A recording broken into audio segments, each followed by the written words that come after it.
Hey, what's up folks? How's it going? This is Watch. Hope you guys are all doing well. So for the past couple of months, we've been testing out a lot of compact drones from DJI. A couple of months back, we looked at the Mavic Pro Platinum, the little Spark drone, and just recently we published our review for the Mavic Air. Now what we're going to do is actually do a three-way comparison between all three of these compact drones to see how everything kind of fits together. And if you guys are actually interested in getting a compact drone, it's going to be a great video for you to kind of understand how things stand on the DJI side. Now, firstly, let's talk about price. The Spark comes at the cheapest price point, starting around $399 for just the drone itself. If you want the extra controller, it's another $120 to $150. The Mavic Air is right in the middle at around $800, and the Mavic Pro is $1,000. We have the Platinum edition, which is about $1,099, $100 more than the standard model. Now next, in terms of portability, certainly the Spark is going to be the most portable. It only measures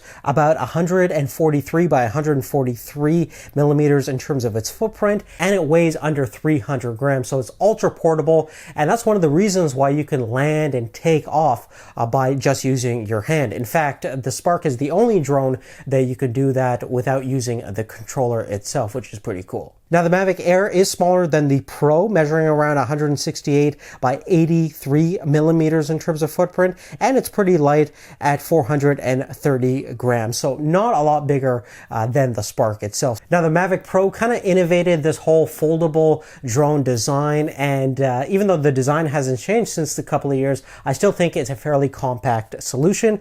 It's under 200 millimeters in terms of overall length, and the width is around the same as the Air at 83 millimeters in terms of footprint. It is a little bit heavier at around 734 grams, but still fairly portable. Now moving on, let's talk about the special feature that each drone presents. Starting with the Spark, as we mentioned before, it's the most compact, and it's the only one that actually has facial recognition technology, so you can hold it up to your face, it'll recognize your face, and without even using the controller, you can launch it off your hand. You can also land it on your hand as well, something unique to the Spark. It was also one of the first drones to introduce the whole smart capture / control idea, where you raise up your hand and you can literally control all access of the drone by just using your hand. And even though gesture control is offered on both drones, the Air and the Spark do have the ability to be controlled by just using your hand, which is definitely awesome.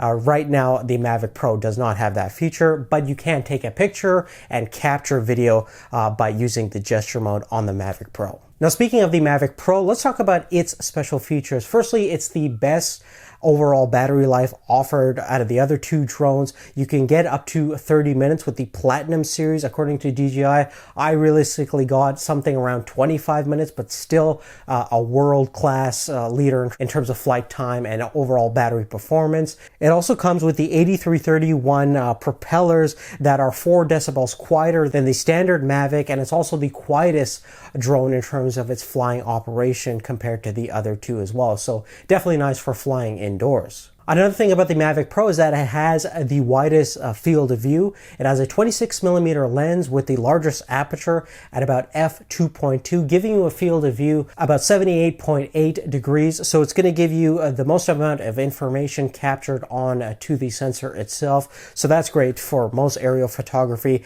and the perspective is not very distorted. You still have that nice cinematic flat look to the video, which is always important. You don't want to have that kind of fisheye effect that you have with GoPro cameras or older generation drones. Now, moving forward, in terms of the unique features about the Mavic Air, I think it's probably one of the most feature-rich drone, especially in this compact form factor, that I have ever come across. Think of it as like a Mavic Pro mixed with a Phantom Pro. Firstly, you have front-facing stereoscopic sensors, rearward-facing sensors, as well as sensors on the back for all your obstacle avoidance system, and it has a lot of technology to keep it very stable and very safe in the air, which is definitely a huge thing. Another cool thing is that the controller on the Air actually has detachable thumbsticks, making it a little bit more portable and you have 8 gigabytes of internal storage built inside the drone, apart from whatever SD card that you're going to put inside of it, which is awesome. Furthermore, you will have all of the smart capturing capabilities of the Mavic Pro, with the active tracking capabilities with now multiple subjects, and you can do all sorts of cool orbiting shots. You also have the capability of capturing 32 megapixel spherical panoramas, so if you want to get a fully 360 degrees immersive capture, that way you can view it through the DJI goggles or through any VR headset. You have that capability built inside the drone.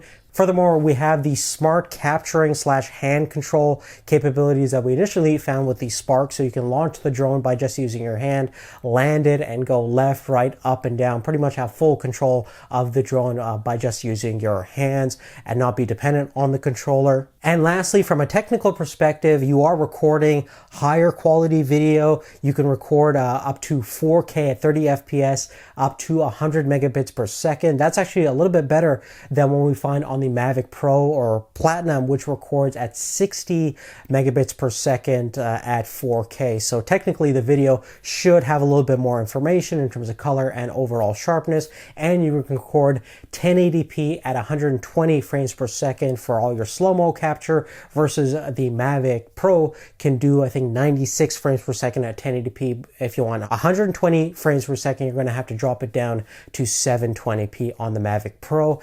Additionally, the Mavic Air is certainly going to give you a lot better video quality than what you're going to find with the Spark, which is limited to only 1080p at 30 frames per second. Now, the last thing that we're going to talk about is the overall flight dynamics, the range, and the battery performance in terms of my testing. In terms of flight dynamics, all three of these are very easy to fly. They have the vision positioning system. They have a built-in GPS, so your hover stability and deviation is going to be very minimal. It's going to be great for indoors, outdoor, pretty much any situation that you're going to fly in. All three are very easy to fly and very friendly for any kind of operator skill level. Now, in terms of maximum velocity when it comes to flight performance, the Mavic Air is the fastest, rated at 68.4 kilometers per hour. The Pro is rated at 65 kilometers per hour, and the little Spark can actually go 50 kilometers per hour, which is still pretty fast. Moving forward, in terms of maximum communication distance, this is always going to vary depending upon what kind of situation you're flying in, but directly line of sight, the Spark with the controller can be controlled up to 2 kilometers away. With the smartphone, you're limited to about 100 meters. Now, with the Air, with the controller, you're looking at about 4 kilometers maximum communication distance. That's with a 720p live feed. And the Mavic Pro is actually rated at the longest range at about 7 kilometers with an HD live feed.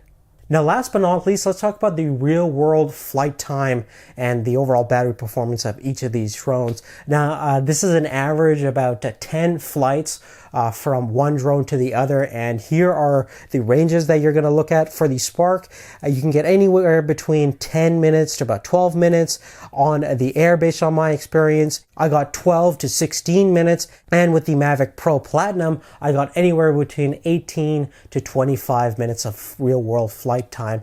Again, these are going to depend upon how you're flying it, or how much wind is in the environment and everything like that. But generally speaking, the Mavic Pro is the best, the Air is in the middle, and the Spark is the worst in terms of battery performance, as to be expected. Now, besides that, that's really it for this comparison. I would certainly say that the Mavic Air is probably my personal favorite drone right now. And even though I love the Pro, it was pretty amazing in terms of its feature sets and overall design. The Air just kind of perfects everything that we loved about the Phantom series of drones and what we loved about the Mavic Pro. The Spark is a great kind of starter drone, a little bit cheaper, although you're still going to have to get the controller if you want to get a better range out of it, and to make it a little bit more easier to fly than just being limited to your actual smartphone, but definitely not a bad overall little compact solution, great for kids and things like that. Another thing is, if you're interested in a really cheap, affordable drone, something that offers a lot of cool capabilities for the price, check out our video on the Teledrone from Rise Robotics. That's a sweet little thing. One last thing I want to mention is that there's actually a sale going on DJI's website from April the 1st to the 14th, and there's a couple of unique items on sale. Firstly, you get $100 off of the single Mavic Pro quadcopter. You also get a free battery, which is a smoking deal. There's also $100 off the standard DJI goggles, which is an excellent thing to pair up with any of the Mavic Pros or the Air. You also get $150 off if you get the Mavic Pro Fly More combo, which comes with a lot of sweet stuff. Check out the description for more details about everything we've talked about and all the product information. But really, other than that, guys, that's really it. Thank you so much for watching. Thanks for your support, and let me know which drone you would prefer. Would you go with the Spark, the Air, or the Pro Mavic? So definitely let me know, and we'll see you next time. Take care.